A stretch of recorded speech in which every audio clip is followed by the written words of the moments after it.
Hello ladies and gentlemen, boys and girls, welcome to VUX World, the Practical Voice Podcast.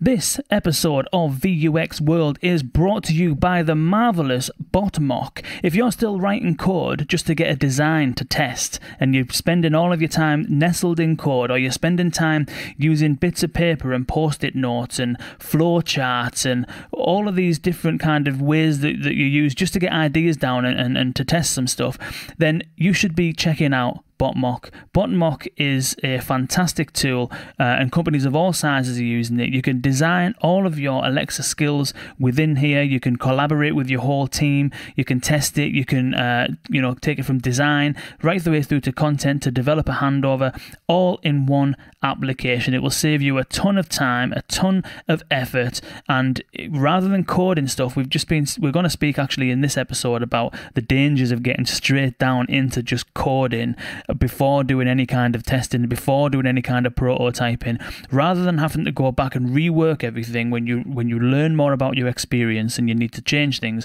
If you use a tool like BotMock, then you can prototype and you can build out iteratively and easily and seamlessly, and you can collaborate with your team, as I said, all within one platform. It is an epic platform. Do check it out, and if you do go to botmock.com/VUXworld, you can try it out for free. That's botmock.com/VUXworld. Thank you to everybody at BotMock for sponsoring this episode of VUX World. So, this episode of VUX World is an intense episode. We are getting down into some supremely practical details all around voice testing and voice design. We are joined by Abhishek Suthan and Dylan Zwick of Pulse Labs. Pulse Labs is the voice user testing equivalent, I suppose. It's almost like the equivalent of usertesting.com, if anybody's used that, but it's specifically for voice. Dustin is joining us as well. He is on the call, and this is an immense episode. We discuss the importance of testing and how important and vital it is to do usability testing, and at what point during a project would you do that testing. But we also get into some supreme detail with the guys about some of the things that they've learned through doing testing and some case studies that they've worked on. And out of that, we discuss some mistakes, really common mistakes that designers and developers are making. We discuss some of the things that frustrate users immensely, and more importantly, we get the guys, and the guys do share all of their recommendations for how to fix some of these things. So it's an immense episode. It's essentially the foundations, or it covers a lot of the foundations of voice design, and mixed in with the importance of usability testing and a little bit about the Pulse Labs tooling. Fantastic episode. Without further ado, ladies and gentlemen, you're going to love this one. This is VUX World.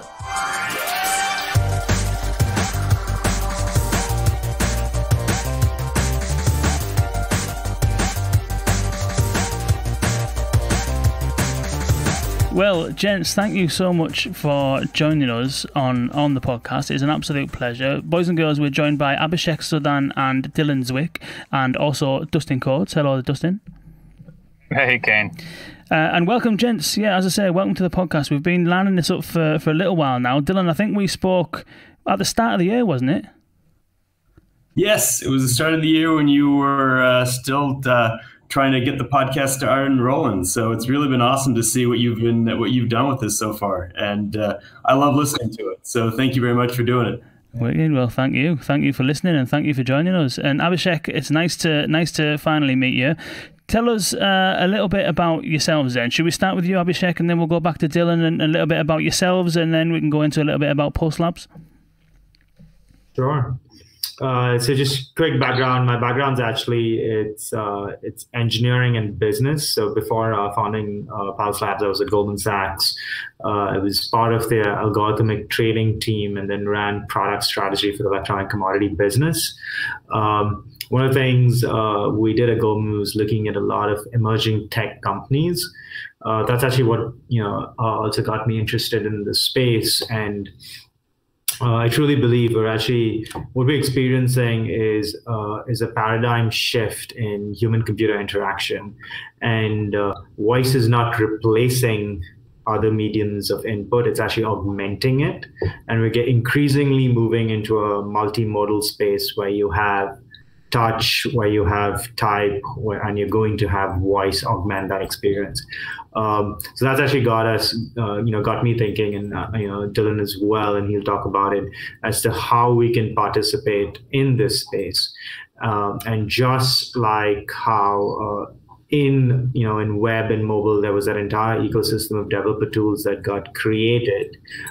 That's essentially where we wanted to be, and help build the ecosystem. It's actually really amazing to be able to be involved in such a major paradigm shift at the ground floor and build it. So that's actually kind of what got me excited, or what got us excited in this space. Yeah.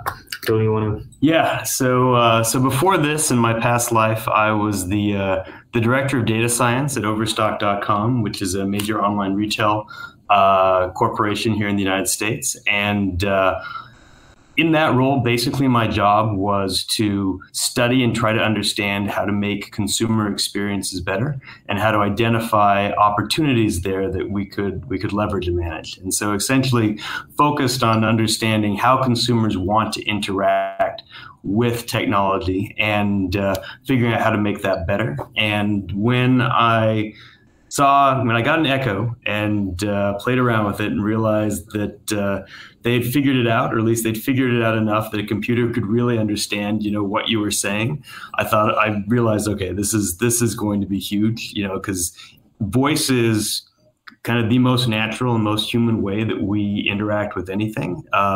It's kind of an essential part of what makes us human, and the ability to interact with the computer in that way. I think we've known that was the future, and that's where we wanted to go. Is basically for as long as computers have existed, but it took us a while to get to the level of natural language understanding and processing where that was actually possible. But we're here now, and so I was like, okay, we got to jump into this field. Nice. Then before then, I was a mathematician. I could talk to you about algebraic geometry on another podcast. Yeah. So before we go any further, what is algebra? So Dylan uses it all the time on his all page. the time, constantly. Yeah. Is that your first question? Oh, yeah. Do you like algebra? It's always baffled me, algebra. When did you first get your first Echo then, Dylan?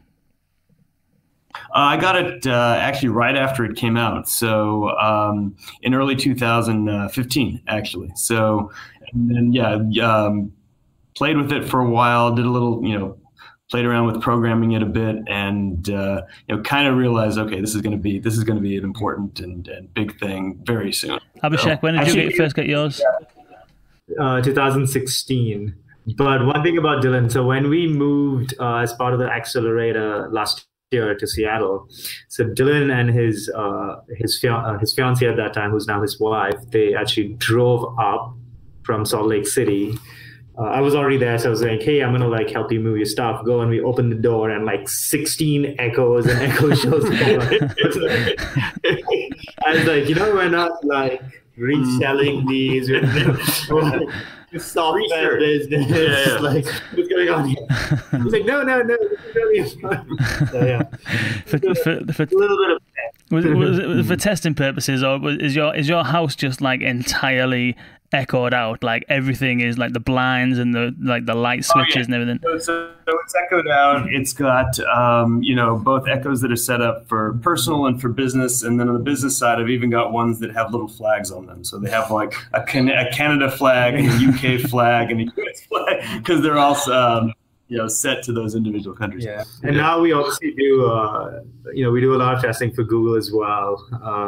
So he's got those. We've also got just third-party devices with Alexa embedded in them. So tons and tons of devices. I seen a cartoon the other day, and it was saying this is kind of a model of the future, and it was a family kitchen, and you had the kid who's down and on the floor, and it's talking to the dog bowl, and dog bowl's talking back, and the mum's upstairs talking to the microwave, and the microwave's talking back, and it's just speech bubbles all over because everything's talking. It sounds like that's what your office is looking like. It's getting there. It's getting there. Dustin, when did you get your first Echo? I think around the same time. It was within the first month that it came out. Okay, I'm a laggard on this. I only got one just before I started the podcast. So I'm playing catch up. But so gents, you're joining us to discuss Pulse Labs and also to discuss more broadly voice user testing. So let's kick off. Let's just tell us a little bit about Pulse Labs. I'm sure there's plenty of people who are listening to this who are well familiar with Pulse Labs, but tell us a little bit about what Pulse Labs does. Sure. So I'll take the first tab and then don't just jump in. So we are very focused on user testing, user research, user insights, and analytics for voice. So like Dylan alluded to, voice it's a very natural interface, but it's very unstructured and unconstrained. So what we realized that a lot of designers and developers in this space, they come from a visual background, and designing for voice is non-trivial, and it takes a different kind of mindset. So what we help developers do is get real user feedback while they are in that feature exploration phase, while they're in that design and development phase, to help them build truly engaging conversational apps. That's the whole focus. We've taken a much more product-centric, research-centric approach to make that happen. We just a little bit more on the business side of things. We obviously, like I mentioned, went through the Lex Accelerator last year, raised a seed round earlier this year. It was led by Madrona, which is one of the top VCs here in the Pacific Northwest. It was both Amazon and Google participated or funded that round. So I want to say we're one of the few startups that are funded by both the major voice platforms. Also got a personal investment from Jeff Bezos and Techstars Ventures. At this stage, we work very closely with both Amazon and Google. These are strategic investments, so work closely with their product, their engineering, their UX research teams to try to truly tease out what makes for a good, engaging experience on voice. That's essentially what we do. That's what we obsess with. That's what we work with all the time. We've probably worked with, I would say, over 120 brands, helping them launch their voice skills or voice actions at this stage. Yeah. Done anything? Oh yeah. So I mean, usability testing is a critical part of any design process, whether that be web design, mobile design, or voice design. But it's actually more important in voice, I think, than in any other type of design for a few reasons. One is that voice is kind of the most natural and most human way that we have of interacting with anything. And so, in visual design, the kind of almost innate patterns that we expect don't exist in the same way that they exist in voice design. And so being able, humans have a very specific expectation of how a conversation or how an interaction is going to go when they're talking.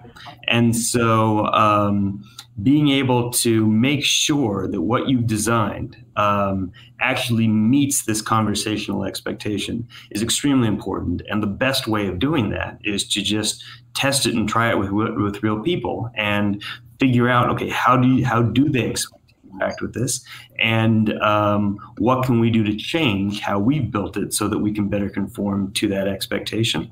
And then the other thing is that voice design is inherently much less constrained than visual design. Visual design, even in something as simple as yes and no, you can have a yes button and no button, and be pretty certain that you're going to limit what your possible inputs there can be. In voice design, there are no such limitations. Even in something that's simple, you have to be ready for yeah, yes, sure, and then a lot of different affirmatives or negatives that are going to be context specific to your individual application. And so making sure that you addressed all of those before you launch or soon after you launch is necessary. And then also anytime you're looking to improve, making sure you understand how real people are using your application, are going to use those improvements is, essentially critical for any strong voice application. Yeah. And just to add to that, Kane, so essentially even before, when we the initial days of Pulse Labs, we actually spend, I would say, 4 to 6 months doing customer validation, right? And this is 2016 when things were very new. So there were, or 2017, but it was like when the few brands that the brands that were sort of at the cutting edge of this, and they were trying to experiment to build their own Alexa skills and launch them. And we spent months just talking to them, trying to understand like how do they go through the process of trying to understand what would their consumers be looking to do on their Alexa skill, how do they design for it. And honestly, like if you think of it from the developer's perspective or that product owner's perspective, that's a huge task on their shoulder, right?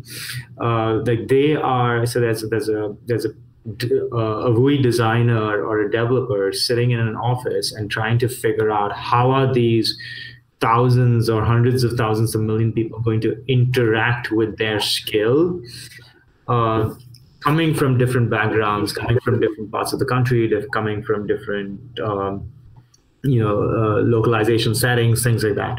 And that's a tremendous amount of responsibility without a lot of, adequate tools or like feedback to help them guide them through that process. So that's actually what got us started down this path where, hey, there is that real need that there can be and there should be a product solution. Mm-hmm. And you mentioned there's a few things we can kind of circle back on there, but Dylan, you mentioned initially that it's kind of like a new sort of space, and that some of the innate sort of design patterns that we're accustomed to with kind of graphical designs don't exist yet in voice. What could you give us some examples of what you mean by that? Yeah, absolutely. So in visual design, for example, data is persistent and space can be at a premium. And so something like a nested menu will make a lot of sense. So if you've got a lot of different potential options that you make available to your user, there's no way that you're going to want to display all of those options simultaneously. It'll be overwhelming and there'll be essentially no way of, effectively sorting through them. And so in visual design, you're going to want to create kind of these nested menus where you can drill down and you can say, okay, this is how I find exactly what I'm looking for. In voice, data it's ephemeral, it doesn't last very long, and there's no premium on space. And so in voice design, you need to make every single option, or at least as close as you can to make every single option top level. So at any given spot, you should be able to say, take me to this or give me this, and that should be immediately available. You shouldn't be, essentially constrained to one particular aspect or one particular set of options or choices, depending upon a certain path that you've taken in the past. That is something that makes a lot of sense in visual design, but it's a real big problem in voice design. And now, do you guys see a lot of designers and developers coming over and bringing their previous expertise, their previous preconceptions to voice? Yes. So, that's one of the things that we help with. And so a lot of what we help with is, not just the testing aspect of it, but also being able to say, okay, this is what users are doing here. These are some issues or some problems or some frustration points that they're having. And here are some best practices for how to solve that. They'll find them, a user will, for example, request something and it won't be available based upon where they are within some, essentially nested menu. And we'll say, okay, what you need to do here is flatten this. There's no reason to make them, go back to the main menu and then drill down something else. If they ask for it right here, they should just be able to receive it. And just to piggyback on that, right? So another thing is to be able to elegantly handle error situations, right? So given how unconstrained voice can be, I think a lot of developers get intimidated by, how do we factor for all these inputs, right? And that's again, even if yes, I think it's hard to factor in for all the utterances that will be said towards your app, towards your skill or your app, but it's important to handle it elegantly. Essentially, it's important to be able to take the input from the user, but guide them down as best you can to still create an engaging experience. And what, in terms of that sort of flat structure,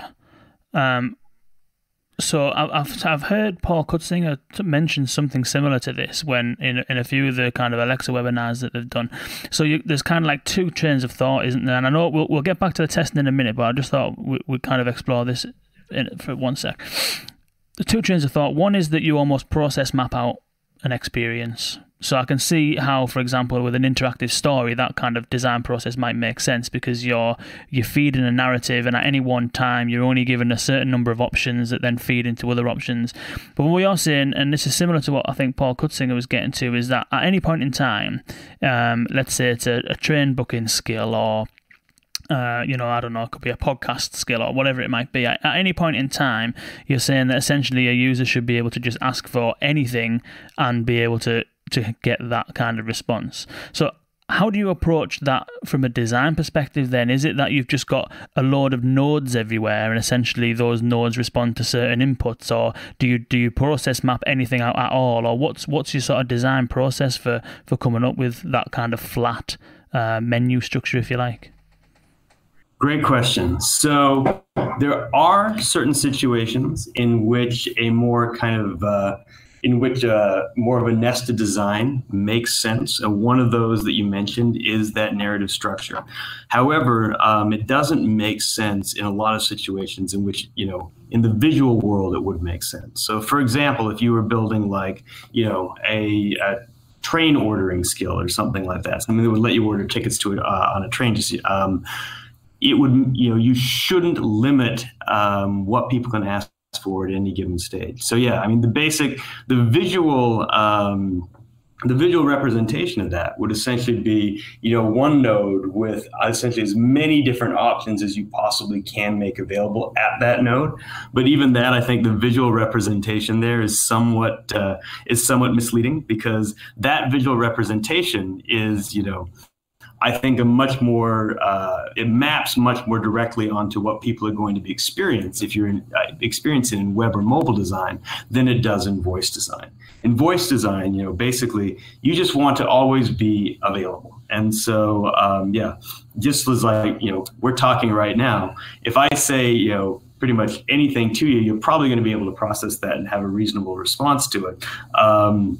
Even though we haven't gone down a particular menu path. Yeah. So yeah, I mean, I would say, Paul's a phenomenal voice designer, and I know that's one of the principles that he really stresses, and it's absolutely true, and it's something that we see quite a bit in the testing that we've done. Is that this is something that people really need to be aware of, and that shows up in usability testing, and we help them figure out, okay, these are particular areas where people are running into these problems, and you can, make these modifications to help them improve the experience. And actually, just specifically on that example, right, Kane, if you think of it, right, so if you're ordering like tickets on a website, you can to some extent, quote unquote, force the user down a certain path. Like you can say that, okay, you first have to choose your dates, then you have to choose your destination, then the number of passengers, then then your seating arrangement, for instance, right?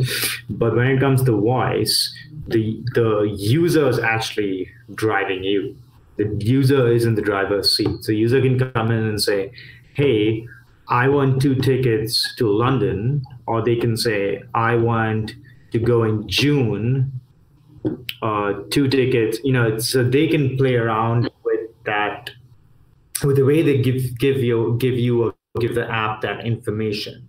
And it's important for your app to be robust enough to figure out, okay, I'm getting the dates here, so that's my date slot, and you need to, so at any given time, you're looking for, in this example, certain piece of information, like you're looking for date, you're looking for destination, you're looking for number of seats, right?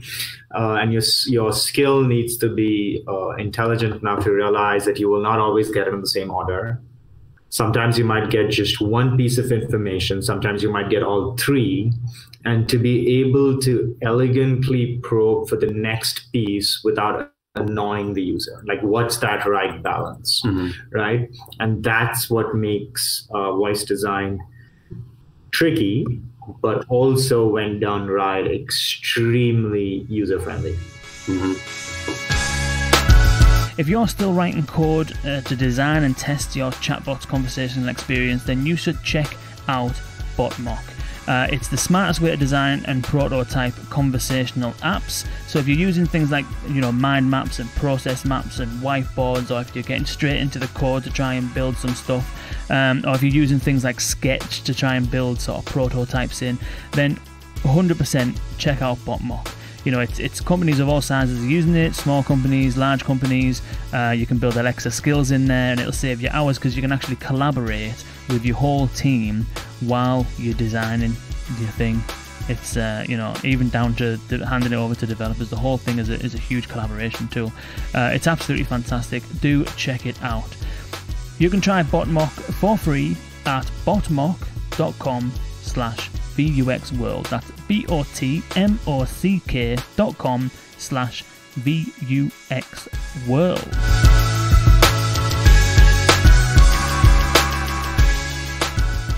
That's, you mentioned that's part of the challenge, is that people ask for things in different ways, and you can say no in 1,000 different ways. Certainly in the English language, there's a million ways to say a lot of different things, and I've noticed myself with certain skills, and I've been asked a question or whatever, and I'll say nah, or I'll say I don't know, or don't bother. That's what I always say, that don't bother. If Alexa's not playing ball, I'll say, look, don't bother, but she never understands what I mean when I say don't bother. so from that perspective, there's a lot of potential errors, and Abhishek, you mentioned there around error handling. When it comes to error handling, are you looking to kind of recognize what kind of error it is and then serve a specific response to that, or do you have kind of generic errors? So if it doesn't match any of this criteria, then we'll just throw this out there. What's the approach to figuring out how to handle errors from what you've done and learned from the testing? Yeah, so let me jump in, obviously. So it's actually, for instance, and Dylan actually can even give specific examples, but it's really important to distinguish when the error is caused by the user asking for something that the skill just doesn't provide versus like a misunderstanding, right? So sometimes what happens is the skill just doesn't have a certain feature set. The user asks for it.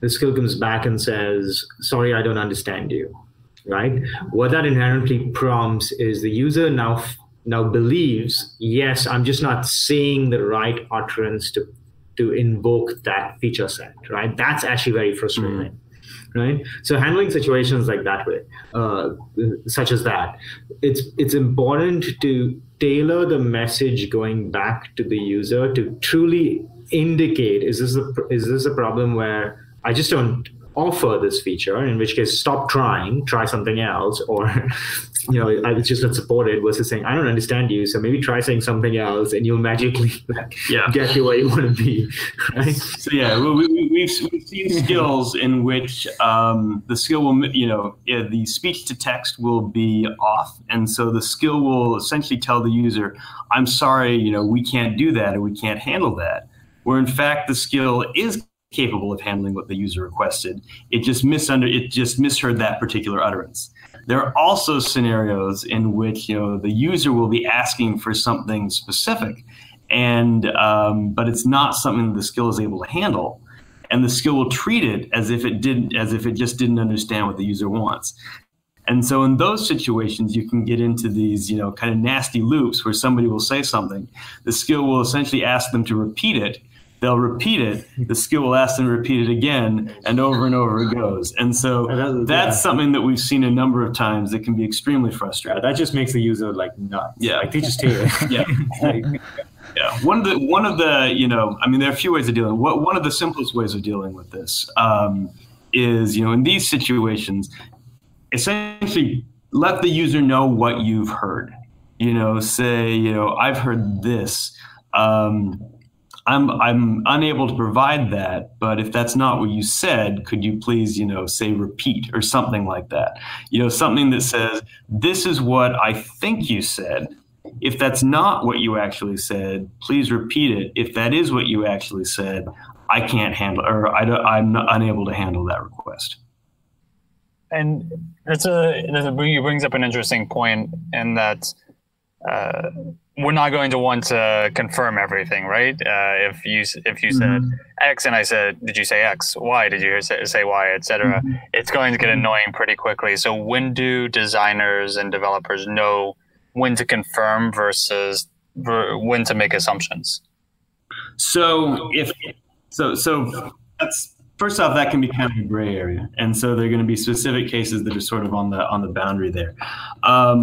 When you want to make an assumption is when you want to assume that you've understood what the user said, is if there are certain utterances that you're very strongly expecting at that point, and you get one of those, and you get something that's definitely one of those. Where you don't want to, where you want to confirm, is if you're at a situation where the user says something and that's not an utterance for which you're prepared or for which you're expecting. In those situations, you want to confirm, okay, did I hear you correctly? And you're just asking for something that I can't do here, or did I misunderstand what you said, and should I give you another chance to ask again? So confirmation is particularly important where essentially there's no good response that's been built by the skill for what the skill heard at that point. And another way you can also do it, Dustin, is you can do it by to avoid loops, right? So if the user has basically said, has tried to do something twice, thrice, and so rather than going back and we've seen this, there are skills where the user will sit and say some variation of the same thing 8 times, and the skill just comes back to the same response, right? That's just a needless, frustrating loop, right? At that point, your skill can be intelligent. Well, users try to do this twice already, trying again for the 3rd time. Is it I'm just not understanding them? Do I just not support that? So that, again, it can be based. It's mainly to avoid these infinite loops that users can just get into. Yeah. So yeah, exactly. Don't always necessarily return back to the same state, even if you're asking the same question, because if you've asked the same question 5 times or 6 times in a row, you can probably be pretty sure that something has gone wrong in the communication. Yeah. And the best way to think of it is how do you have natural conversations, right? If Kane asks me a question and I make him repeat it 7 times, he's gonna punch my head. There's some communication breakdown going on. Yeah. So the first time I ask him to repeat, if I still don't get it, I'm gonna be like, okay, maybe I'm not getting you. There's something else, right? So it's actually just think of it that way.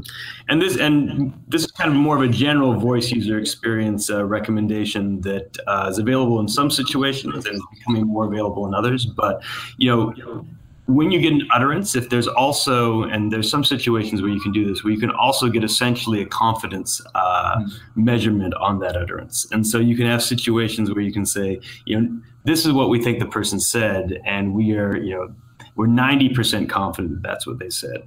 And in those situations, you can tailor your response based upon that. So if you're 90 or 95% confident they said yes, you don't have to ask them to confirm that.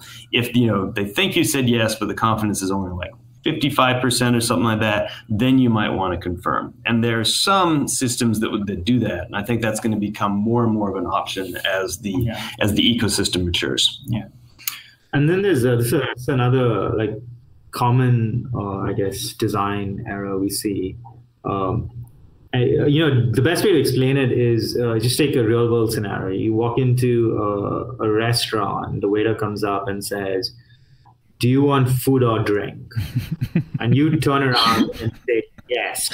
Now, does that mean you want food? Does that mean you want a drink? Does that mean you want both? Yeah. And chances are, in person, the waiter will probably get it because I know the eye contact. But think about it in a design setting, right? And that again leads to a lot of frustration because the the skill will prompt, the user will say yes, and the skill either just makes an assumption and does something. And the user's like, that's not what I asked for. or the skill reprompts and the user gives back the same response. Yeah. So if you say, do you want this or this or this? This happens all the time. Be prepared for yes or no as a response. Somebody, and if somebody, which is technically a logical response, and if somebody says yes, you should be prepared for that and say, okay, if you want this, say X. If you want this, say Y, or something like that, as compared to just repeating the question. Because they'll just come back with a response.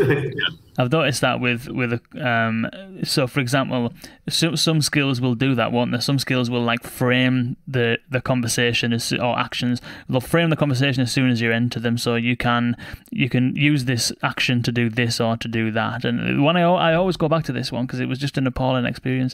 It was either National Rail or Trainline. I don't think it was Trainline because I'm pretty sure Trainline have sorted themselves out, but it might have been National Rail. It said you can book a commute, or you can do something else. What do you want to do? And I was like, neither.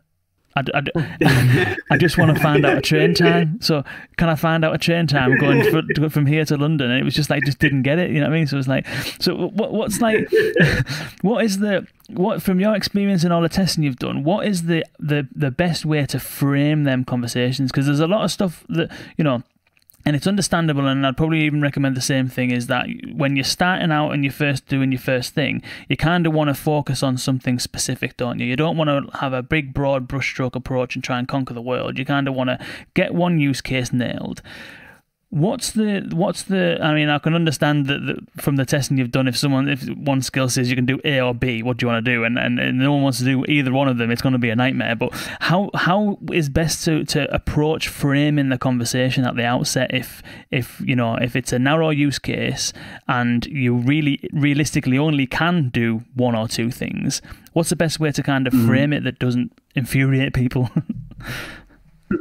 So first off, I would say be honest about it. And this is something is that even in very simple use cases, testing is actually very important. So figuring out, okay, what are the different, are people going to say, A and B here, but are they also going to say neither, I don't know, et cetera, and trying to understand, okay, when they say that, what additional information do they want to know? Because, even if you only have a limited number of options, if somebody is saying neither or I don't know, that means that they probably don't understand the functionality of that skill or action. And so what you can offer there is if you say, neither, the response can be, okay, what this skill or what this action can do is this. So at least make it clear to them that, this is what the functionality is. And maybe that's not what they want, but being able to understand, okay, what I want this application to do is not something it provides. It's somewhat at this time, can be a little bit disappointing, but it's not nearly as frustrating as thinking this application does something that I want it to do, and I'm not able to get it to do that because it's not understanding me. That's a much worse and much more frustrating experience. Yeah. So it's basically really important to manage the user, right? So essentially, your user is intelligent. They know of your scale. They're coming to that skill to do something specific. They'll understand if you tell them, hey, work in progress, we're building for it. It's not available at this time. So manage it, right? Don't get them into a loop where they're just kind of where they're running in circles. That's one. So manage that and just be upfront about it. And second is, I think this is actually where exploratory testing is really important. So one of the things we help brands with is when they're building that first experience, right? Because you're right, okay, nobody goes and says, okay, I'm gonna put all my 5 million features on Voice tomorrow. It doesn't work that way. You basically narrow it down and say, okay, these are 5 use cases that I think will be which will be attractive to my consumer base, and that's what I'm going to start with. And we actually help a lot with that. So we help brands get, very targeted, guided feedback from their consumer base. And okay, what are some of the things that if consumers familiar with your brand, fans of your brand, like if they kind of came onto the Google platform, on the Amazon platform, what are some of the things they would try to do on voice? And that's actually really important. So to your earlier point, so if a brand does 50 things, they're looking to launch on voice with 5. It would probably help if they picked 5 good cases, right?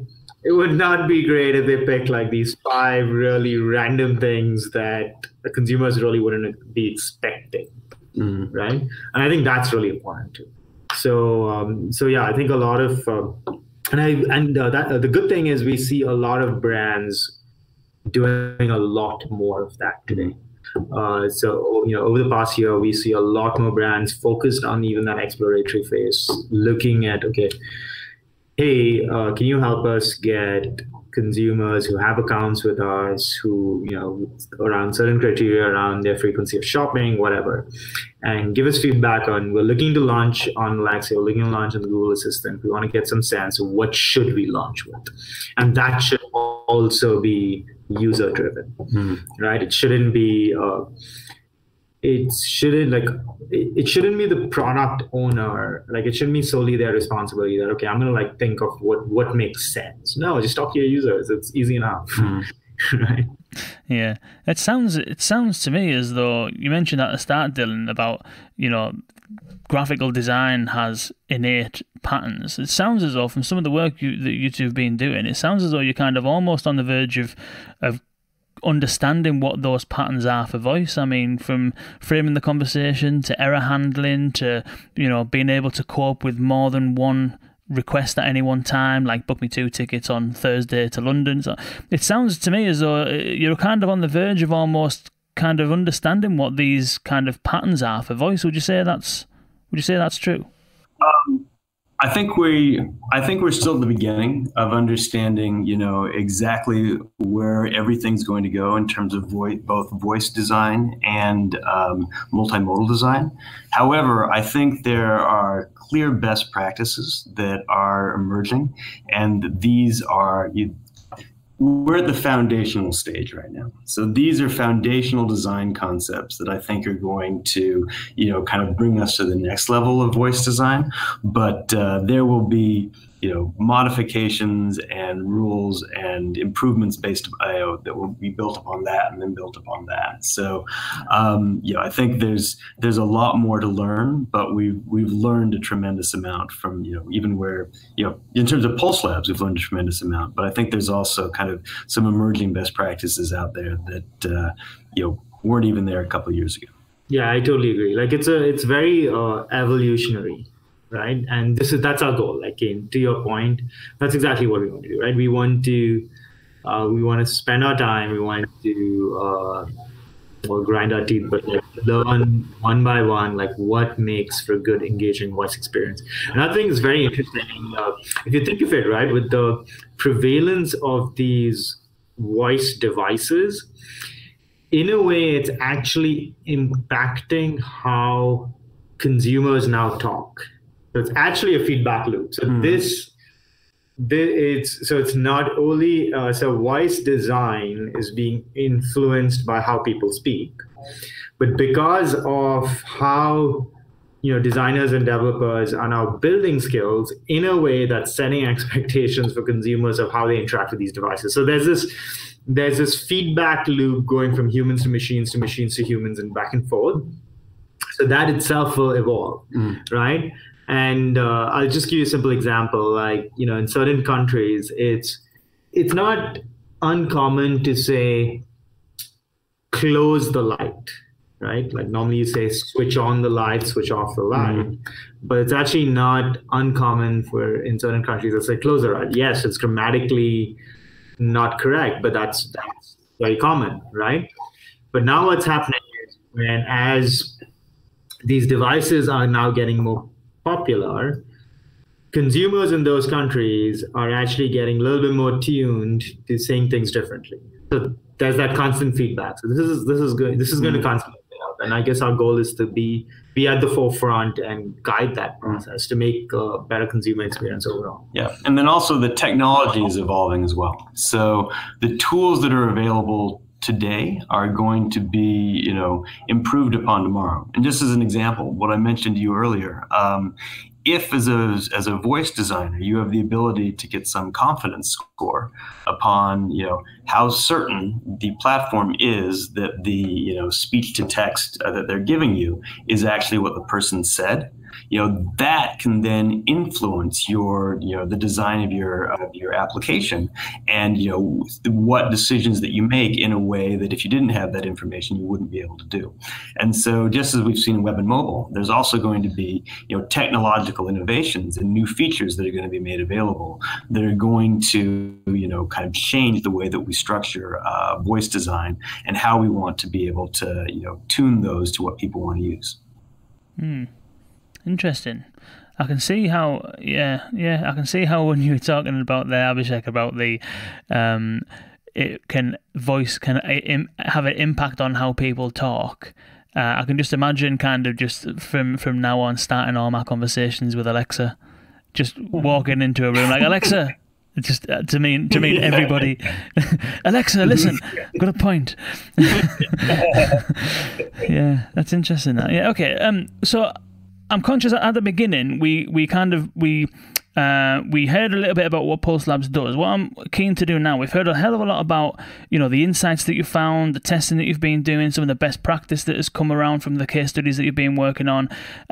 So it would be nice, I think, to maybe just kind of close out with telling us how does Pulse Lab work in practice. So, I'm a brand, I want to kind of test my skill. So what would the process be to actually, what does it actually look like? So if I want to test my skill, what would the actual process be for me just having, a load of code with a working skill to actually getting some feedback? What is the whole process around it?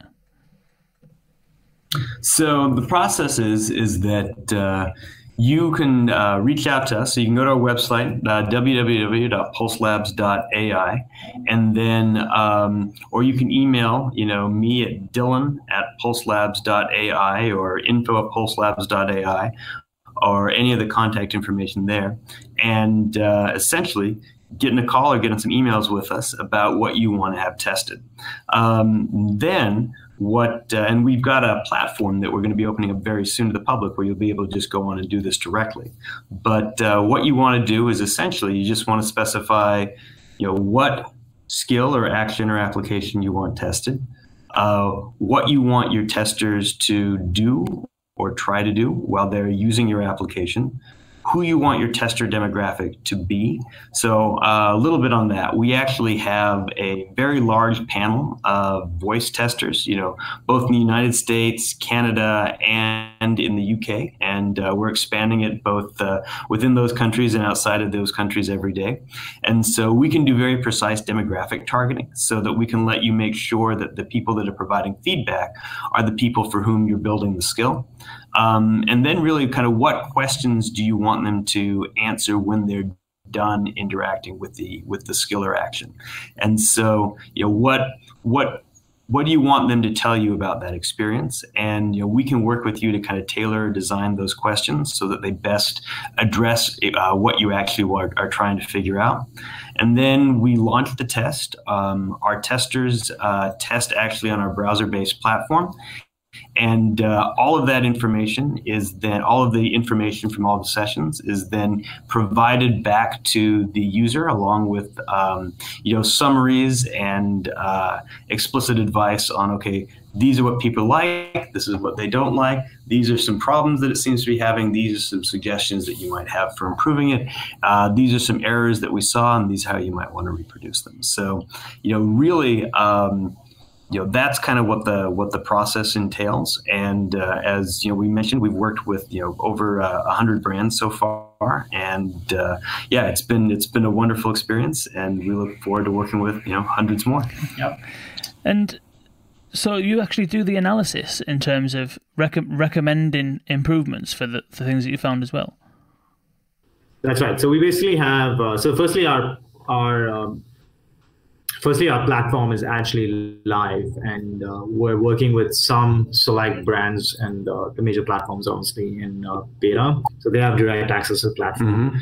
So everything that Dylan described, they can actually just do it directly on the platform. We actually have different service levels.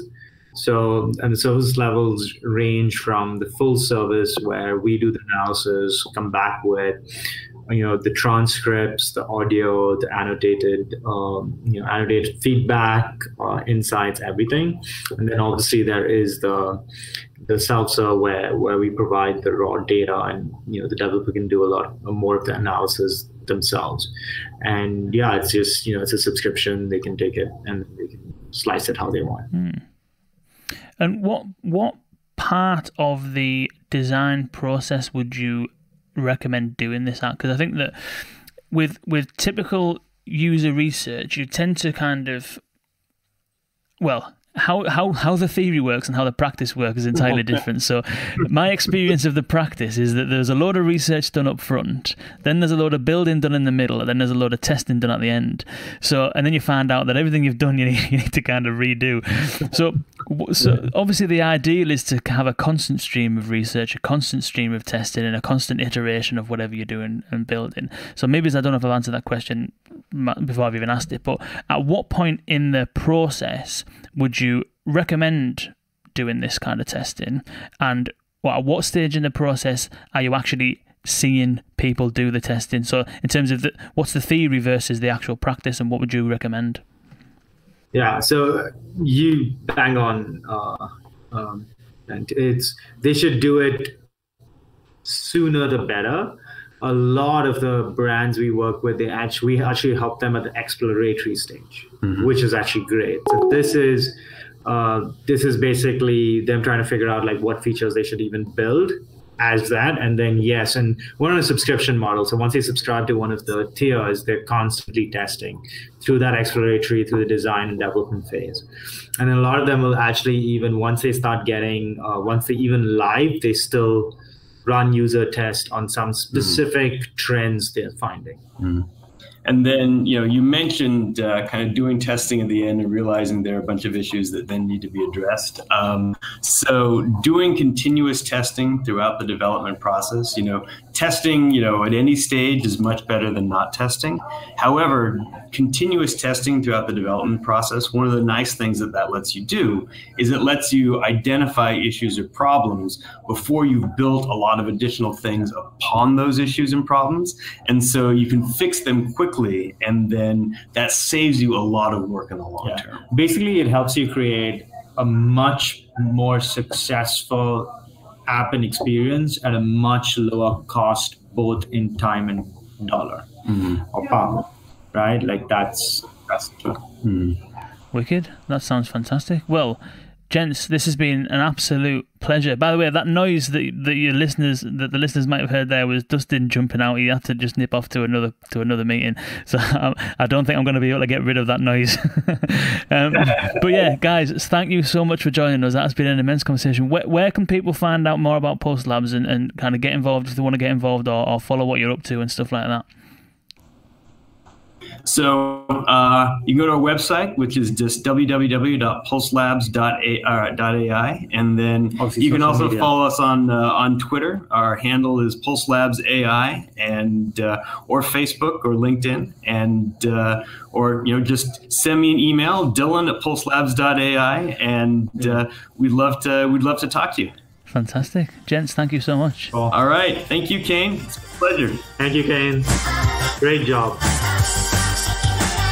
That was Abhishek Suthan and Dylan Zwick. Thank you so much for joining us, gents. That was an absolutely epic conversation. I think it sounds as though from the conversation that we've been having there, I mean, Dylan mentioned at the beginning that there is a lack of sort of specific design patterns when it comes to voice in comparison to web and mobile and stuff like that. But it does sound as though there are some basic foundational principles that the guys at Pulse Labs are finding through the testing that they've been doing. Things like handling errors, things like framing the conversation, things like being able to handle I can't remember the phrase that the actual use now, but it's also like multiple queries, isn't it, where someone says two kind of things at once. So get me a train ticket for 2 people on Thursday to London. You know, if you say 4 things at once, you need to be able to handle that whole request. So it does sound as though they're kind of beginning to get together some of the core foundational principles that can be applied to more or less any skill, hopefully any voice experience actually, in fact. And I'm hoping that we got across the importance of testing in that episode, right away from the beginning, from exploratory testing to define and round out a use case, through to prototyping and iterating, and all the way through to production, and even during production to iterate on further use cases. Usability testing is vitally important. I mean, you know, I'm kind of passionate about this in general anyway. I can't kind of speak highly enough for user research and testing, because what we think doesn't matter. You know, if you're a designer, what's in your head doesn't matter. I mean, if you're a developer, it's exactly the same. And if you're a client and a brand, all the things that are in our heads don't matter if it doesn't work for the people that use it. You know, if you start with an outward-in approach and you design things based on user needs, and the only way you can find out what those needs are and find out whether or not what you think is a good idea is in fact a good idea, is to get it in front of people. So I would definitely recommend checking out Post Labs. All the links to all of the contact details and the website and everything is all in the show notes. Thank you for joining us, Dylan and Abhishek. Thank you for joining us, Dylan and Abhishek, and thank you, Dustin, for co-hosting, and thank you all for listening. Until next time, see you later.